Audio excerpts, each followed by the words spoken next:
It's just been a really busy day. It's been a good day. I feel like I've gotten a lot done, but between getting Kanan back and forth, getting ready to go pick him up in about 15, 20 minutes now, I did 2 workshops. I had an hour-long meeting with the success team.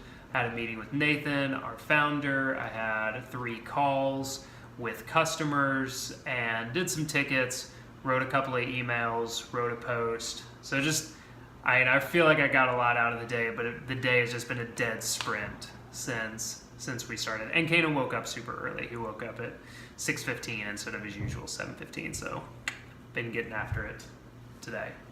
Going to get Kanan later than I wanted to, but is what it is. And kind of struggling the last few days, on and off with getting the vlog out.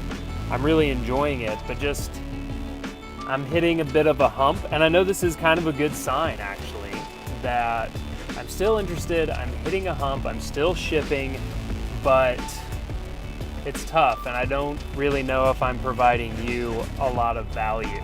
I'm just shipping, but that's good. Like, I haven't done that in a while on a personal project, so thanks for joining me on it. So he's asleep, and you may think, Matt, you're breaking one of the cardinal rules of parenting, which is, why would you ever try and wake a sleeping baby? And I'm not trying to wake him, but it is 5:50, and I don't want him napping. And so I'm fine. I might have to kind of break this off a little bit if he does suddenly wake up. But normally when he's asleep like this, and he didn't take a nap earlier, like, he's gone. So I can probably get through 5-7 minutes of this, and then I'm just going to wake him up anyway. So apologies if I have to kind of cut this short. I had a meeting with a friend yesterday who was asking me, Matt, how'd you get into tech for the first time, and what were some of the steps? I've talked to my brother some about this, so I wanted to do a video about it and talk with you. There's a few steps that I can recommend. One is just be aware that it's probably going to take a little bit of time. Like, it took me 2 years of consistent interviewing, getting really close. Like, I was a finalist on 3 or 4 different jobs and really thought I was going to get a couple of them. One in particular, when I didn't get it, like, I was really devastated. But yeah, I love where I'm at now with ConvertKit.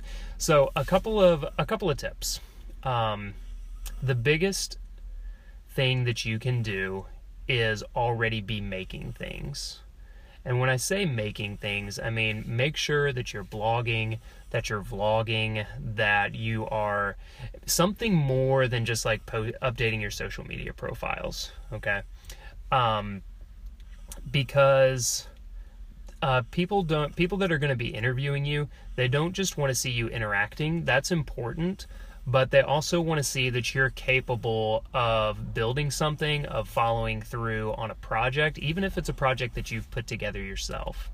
So be putting things together online, and be putting content out, be talking about your process. And I think this is something that gets missed a lot. Like, people just want to write. I know I was like this for a long time. This is something I've really learned well being at ConvertKit. Sean McCabe does an amazing job with this. Of course, Nathan does. Gary Vee talks about this a lot. He talks about in some of his videos, don't worry about being creative, just worry about being a documentarian. Is that the right term? Oh.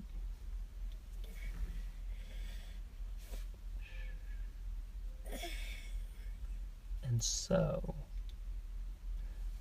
that's something that's really important. That's something that I would definitely encourage you on. The next thing that I think is really important is to look at the types of jobs that you're interested in having and start to really get specific. When I interviewed with Buffer back in 2013, it also happened at Help Scout a couple of years after that, I applied for two different jobs at the same company, and it was really unclear to them like what I really wanted to focus on. And you may think, as I did, like, oh, I'm diversifying my opportunities. And I can tell you from experience, most recruiters don't see it that way. They just think that, oh, this person just wants to get a foothold, which is true. That's that's really all I wanted to do, was just, you know, get in somewhere doing something. So be really specific, start to build your skills around a particular thing that you want to do. And I think there are 3 or 4 different areas that you can concentrate your time on depending on your background. One is in any kind of technical expertise, you know, whether that's coding, you know, some type of engineering or design, something that requires technical chops. That's a really great place to be, because it's usually easier to add soft skills. I had a video about this a few days ago. It's usually easier to add soft skills after the fact.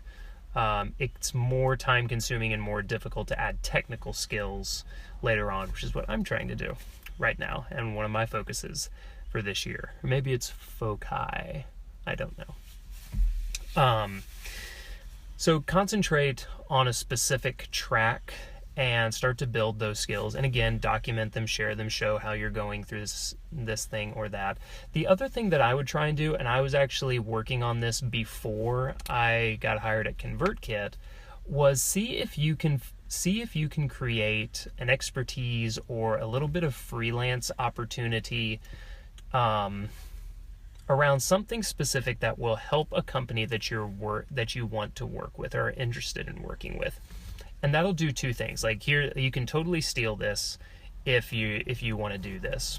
One of the things that what I was concentrating on when I got hired at ConvertKit was that I had been doing a lot of KB videos for some different companies, mostly at SumoMe, now sumo.com.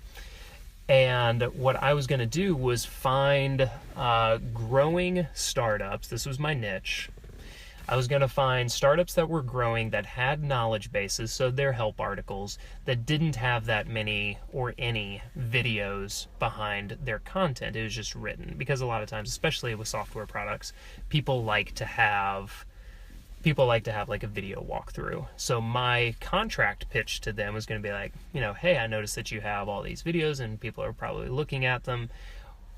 Would you like to hire me? You know, this is my expertise, to create KB videos for your articles. So if you want to steal that, please go ahead. And that would do 2 things. One, it'd give me a portfolio. It would give me specific apps and experience to work on, and it would start to build my network. So just build things, make things, meet as many people as you can. I think something great that you can do is go to conferences. I know they're kind of expensive, or can be, but find one or some in your area that you can go connect with. Another thing that you can do to get your first job in tech is just to apply to a bunch. There's really no other way to get in front, you know, in addition to the things that I've already talked about. When it comes to actually interviewing, I'm still in touch with the people that interviewed me, and so it's still a good network builder. But in review, because I'm about to wake up Kanan, which is always fun to wake up a child. I have some milk ready to go, don't worry.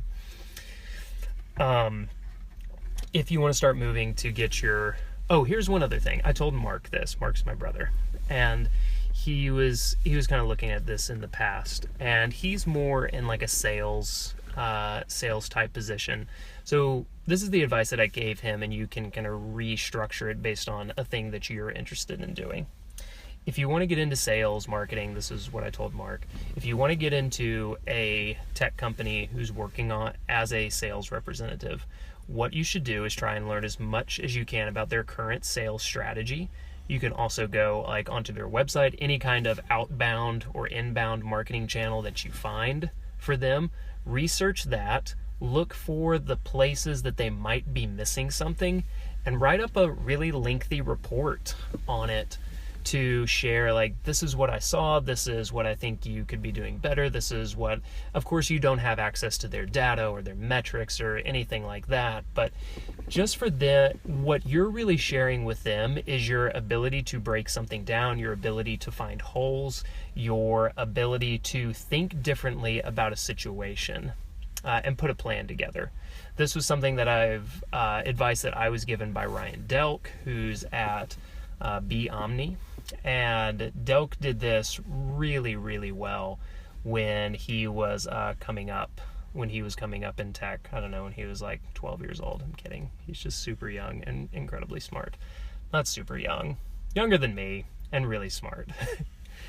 But that's what I do. Another great example of this is Samuel Halick.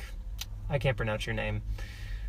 Of useronboard.com. And what Samuel does is that he goes onto sites and apps, and he goes through their initial onboarding experience, and he does this long slide deck of like feedback and like, oh, I noticed this, I wonder what's happening here, this is really good. And then like he is now he's an onboarding specialist. That's what he does. He's just a consultant now, but I bet he could have gotten hired at any number of the nearly 100 companies and apps that he's done onboarding reviews for. So you could totally copy that strategy. So in review, thanks for watching this. Props to Kanan for falling asleep and staying asleep. In review, if you want to look at getting your first job in tech, what I would concentrate on is building up your skills in the particular niche or focus of job that you want to be in.